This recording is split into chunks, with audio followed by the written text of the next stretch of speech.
বাহ, ভালো লাগলো। এদেরকে এই কাদামাটিটাকে এত সুন্দর করে গড়তে হবে পুতুল, যে পুতুলটা খুব দামি টাকায় বিক্রি হবে বাজারে।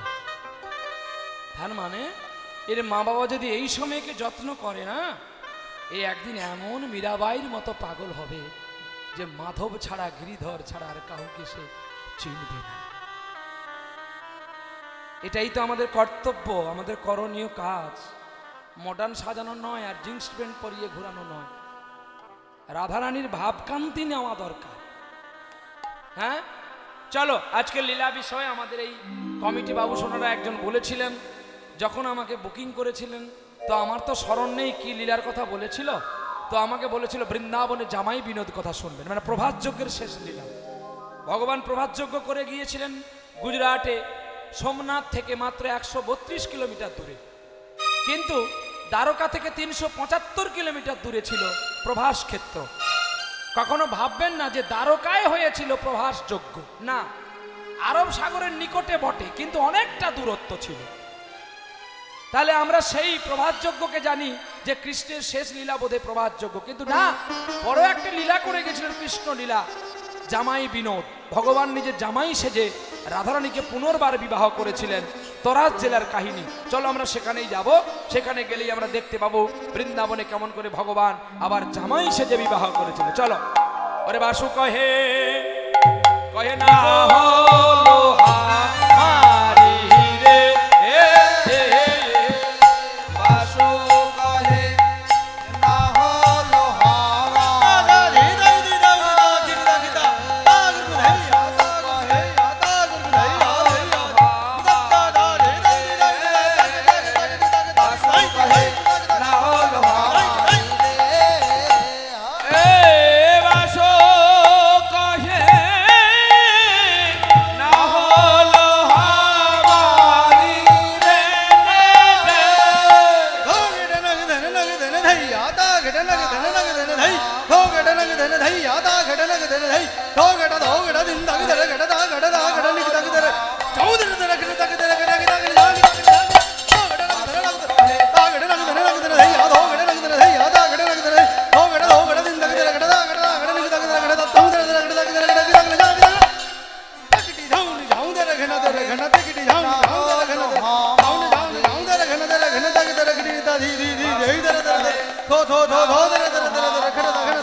চলো বলো বৃন্দাবনে লাল কি। সবাই হাত জোড়ে করো। এবার বৃন্দাবনে ধ্যানটা করে নেই, লীলায় প্রবেশ করব। কারণ যদি আমি বৃন্দাবনে ধ্যানটা বড় করি তাহলে লীলা আর শোনা হবে না। চলো সবাই মিলে বলি, বৃন্দাবনময়ং ধাম যমুনায়া পদস্খিনম শুদ্ধ স্ফটিত সংস্থাপনার্থায় কল্পবৃক্ষ সুশোভিতম নানাবর্ণানাং কুসুমানাং রেণুভিঃ পরিপূর্ণিতাম ধ্যায়োৎ বৃন্দাবনগিরিম্ব ভূমি গোবিন্দস্থান ভয়াবহম। হরে কৃষ্ণ কৃষ্ণ কৃষ্ণ হরে হরে, হরে রাম রাম রাম হরে।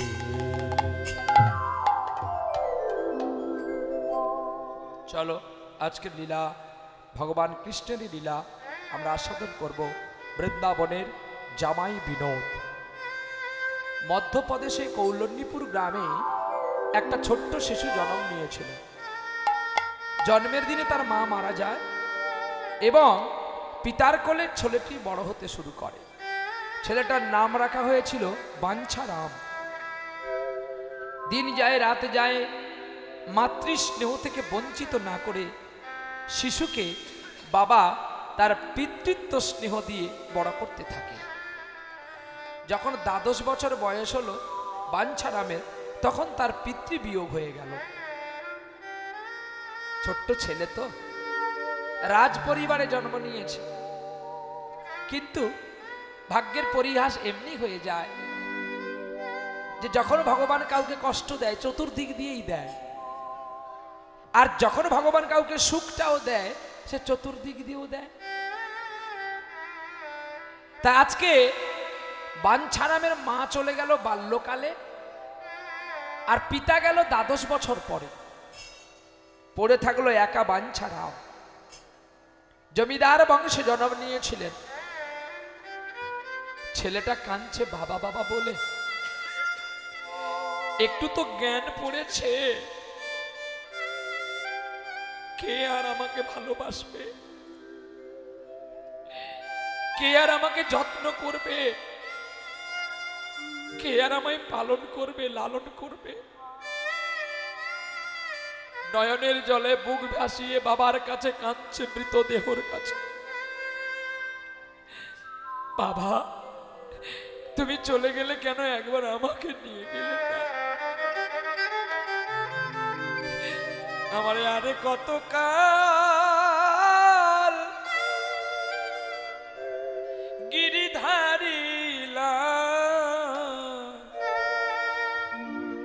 আড়ালে আড়ালে রবে গো, আড়ালে আড়ালে রবে তুমি আর কত কাল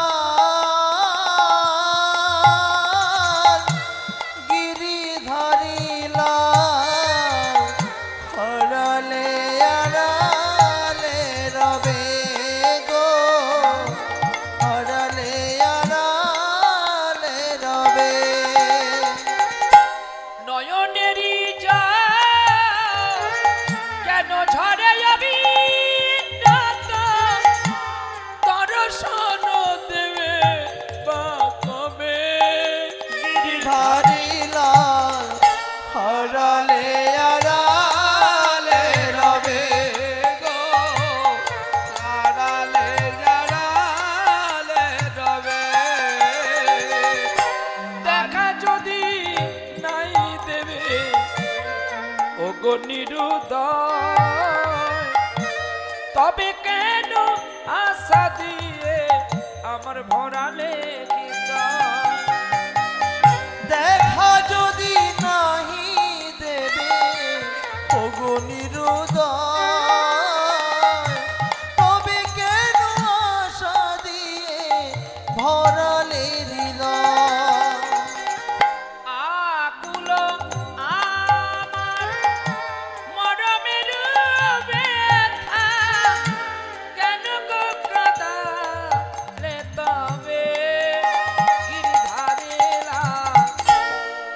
আড়ালে আড়ালে রবে গো, আড়ালে আড়ালে রবে।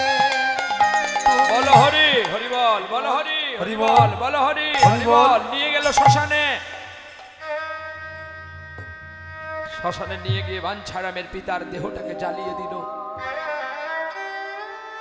সুন্দর দেহটা যেই আগুন দিয়ে দিয়েছে, দাউ দাউ করে জ্বলতে জ্বলতে পুড়ে গেল, আর সাদা এক মুঠো ছাই হয়ে গেল। বাঞ্ছারাম শ্মশান থেকে ফিরে আসতে না আসতে গ্রামের সকল মানুষ তার বাড়ি লুটপাট করে নিল।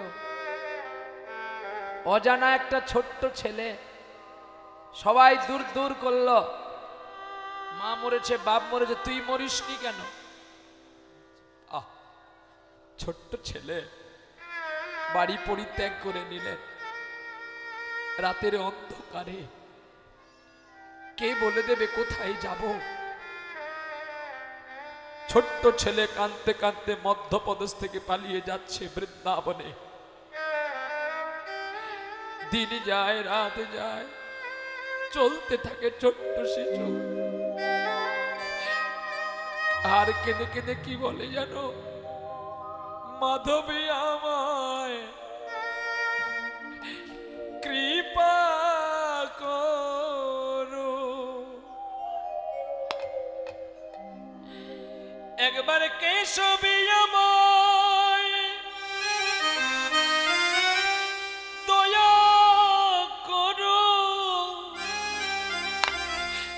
মাধবী আমায় কৃপা করো, মাধব আমায় কৃপা করো। ওগো কেশবী আমায় দয়া করো, মাধবী আমায় কৃপা করো। একবারে কেশবী আমায় কৃপা করো, মাধবী আমায় কৃপা করো। ওগো মাধবী আমায় দয়া করো, কেশবী আমায় কৃপা করো, মাধবী আমায় কৃপা করো, কেশব আমায় কৃপা করো। যেন তোমার চরণে ঠাই পাই গো, যেন তোমার চরণে ঠাঁই পাই গো। ওগো আমার বলতে আর যে কে গো নাই গো, মাধবী আমায় একবার কৃপা করো গো। তোমার রাঙা চরণে ঠাঁই দিও গো। মাধব আমায় কৃপা করো। ওগো মাধব, তুমি আমায় একবার দয়া করো। কোনে ছোট্ট শিশু আর চলতে পারে না, ছোট শিশু আর চলতে পারে না। ওগো নয়নের বাড়ি কবু আর বন্ধ হয় না, আরে ছোট শিশু চলতে পারে না। মাধব তুমি আমায় কিনে নাও না গো। ওগো কে আছো আমায় নিয়ে চলো না, নিয়ে চলো আমায়, নিয়ে চলো। ওগো কে আছো আমায় একবার নিয়ে চলো না। আমার কোনো বাসনা নাই কি মাধব, কে আছো আমায় নিয়ে চলো না। মাধবী আমায়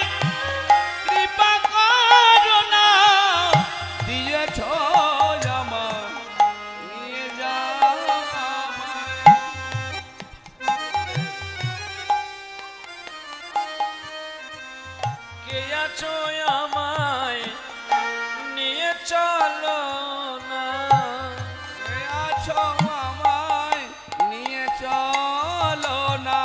ওগো কেশবে মাধব বলে ধুলাই লুটাই, কে আছো আমায় নিয়ে চলো না। ওগো নয়নের জলে ডাকে যত্ন করে আর সইতে না পারিয়া হরি, আহা ওরে কাঁদি কাঁদি কই ওগো বসুন্ধরা, পথ ছোট করে দাও তোরা করি। ওই দেখো দেখো আমার পুত্র আসছে কোথায়, আমার পুত্র আসছে হেথায়। ওই দেখো দেখো দেখো আমার পুত্র, ওই তো আসছে হে পুত্র আসছে হেথায়। যদি বৃন্দাবনে না আসতে পারে, যদি প্রাণ ধ্বংস হয়ে যায় মাঝপথে, আর কেউ আমায় ডাকবে না। তাই বলি ওগো ধরিত্রী আমার কথা শোনো, একটু পথটা ছোট করে দাও, যেন আমার ভক্ত আমার কাছে আসে। আর আমার ভক্ত ছাড়াই আমাকে কে চিনতে পারে বলো না। ছোট্ট শিশু কন্দনে আজ গোবিন্দ জানিতে পারিয়া ধরিত্রীকে বললে তুমি পথ ছোট করে দাও। ধরিত্রী পথ ছোট করে দিল। সকাল বেলা হয়ে গেল গো। আর সকাল বেলায় বৃন্দাবনে রাধা কুণ্ডের তীরে কত বাবাজিরা স্নান করে রাধা রানীকে জাগাচ্ছে। হ্যাঁ, রাই জাগো শ্যাম জাগো, সুখ সারি বলে, রাই জাগো স্বামী জাগো বলে, সুখ সারি বলে। দেখবেন এখন অনেক বাবাজি, অপরাধ ক্ষমা করবেন, অনেক মঠ মন্দিরে দেখতে পাই তো আরতি করে প্রভাতে, হাতে ঘড়ি পরা আছে, হ্যাঁ নিয়ে চলছে। শালা যে সকলের বুকে ঘড়ির কাঁটা বেঁধে দিয়ে তার কাছে স্টাইল দেখিয়ে আরতি করছে, কি জগৎ এসে গেছে। কি গো, রাধারানী যখন গোবিন্দের আরতি করতো ঘড়ি বেঁধে করতো? বলো, রাধারানী যখন আরতি করতো এরকম নিয়ে করতো? হ্যাঁ, রাধা ভাব তো নাই, এ তো স্টাইলের যুগ এসে গেছে। কিন্তু দেখো যখন রূপ গোস্বামী রাধার মাধবকে আরতি করতো কত যত্ন করে, আহা, হ্যাঁ, দেহটা এ করতো প্রদীপ, আর নয়নের জল দিত বাতিতে তেল, আর ভক্তির অগুন দিয়ে জ্বালিয়ে দিত। হ্যাঁ, তা নাহলে কি রাধা গোবিন্দের স্বপ্ন তারা দেখতো? আমরা কেন পাই না? জীব গোস্বামী কেন পেল? ষড় গোস্বামীর মধ্যে ঠাঁই কেন হলো? নরোত্তম কেন পায়খানা গায়ে মেখে নিয়েছিল? গুরু কৃপা, গোবিন্দ মাধবের কৃপা পাবে বলে। তাহলে সেই জগৎকে যদি আমরা না যাই, তাহলে আমরা জগৎকে কি শিক্ষা দেব? হ্যাঁ, ভক্তি জগতে আসো। যদি বেশি পড়ো তোমাদের জ্ঞান হবে, বই অহংকার হবে, কখনো ভগবানকে পাবে না। আর যদি সে পায় যে মাছ চিংড়ি খাচ্ছে কিছু জানে না, একটু পেলে কাঁদে গোবিন্দের জন্য, সে দেখো আগে পেয়ে যাচ্ছে। আমরা যে এত নামমালা জপ করছি আমরা পাচ্ছি না কেন? আমাদের মধ্যে অহংকার আছে, আমাদের মধ্যে হিংসা আছে, তাই আমরা পাচ্ছি না। নিচু জাতি সবর, বৈষ্ণবর কি করে ভগবানকে পেয়ে গেল? পুত্র রূপে। মা সবরই কি করে পেল রামচন্দ্রকে? তাদের মধ্যে লক্ষ্য ছিল ভালো, নিষ্ঠা ছিল, কিন্তু তারা যে কি জাতি সেটা দেখতো না। তাই আমরা বৈষ্ণব হয়ে গেছি বলে, আমরা বাবাজি হয়ে গেছি বলে, আমরা মাতাজি হয়ে গেছি বলে সাধারণ মানুষকে ঘৃণা করব, মানুষকে ঘৃণার চোখে দেখব, এটা নয়, এটা গোবিন্দের চিত্ত নয়। গোবিন্দের চিত্ত হচ্ছে ভালোবাসো, নিজে কাঙাল হও, অপরকে সাজিয়ে দাও। নাকি না নিজে সাজবো বলে এসছি? অপরকে সাজালেই গোবিন্দ খুশি হয়, নিজে সাজালে কখনো গোবিন্দ খুশি হয় না। চলো সেই ছোট্ট ছেলে সকালে যখন চান করছে আর আরতি করছে সকাল বেলায়, রাইজা গোসেন জাগো সুখ সারি বলে, রাইজা গো শ্যাম জাগো বলে সুখ সারি বলে, কতই নিদ্রা যাও গো রাধে, কতই সুখে নিদ্রা যাও রাধে, শ্যামে মানিকের কোলে। রাইজা গো শ্যাম জাগো বলে সুখ সারি বলে, রাইজা গো শ্যাম জাগো বলে সুখ সারি বলে, সুখী বলে ওগো সারি গগনে উড়ে ডাকো, আবার নব জল ধরে আনি, নব জল ধরে আনি অরুণে দেখাগো, রাইজা গো শ্যাম জাগো বলে সুখ সারি বলে, রাইজা গো শ্যাম জাগো বলে সুখ সারি বলে, মঙ্গল আরতি শ্রী গৌর কিশোর,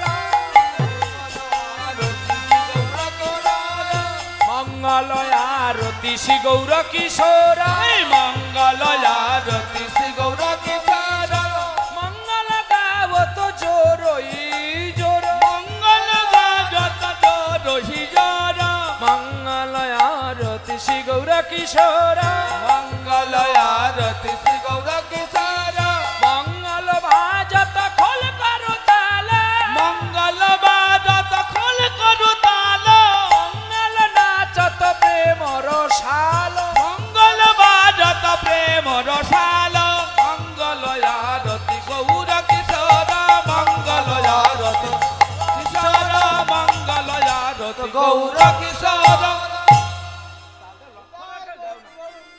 মঙ্গল গাওয়াত ভক্তই সঙ্গে, মঙ্গল আরতি ভক্তই সঙ্গে, মঙ্গল নাচত প্রেম তরঙ্গে, মঙ্গল বাজত প্রেম তরঙ্গে, মঙ্গল গাওয়াত মঙ্গল গাওয়াত প্রভু হরিদাসা, মঙ্গল গাওত প্রভু হরিদাস, হরে মঙ্গল গাওয়াত দীন কৃষ্ণ দাস, মঙ্গল গাওত দীন কৃষ্ণ দাস, জয় জয় মঙ্গল আরতি শ্রী গৌর কিশোর, মঙ্গল আরতি শ্রী গৌর কিশোর, মঙ্গল আরুল ধ্বনি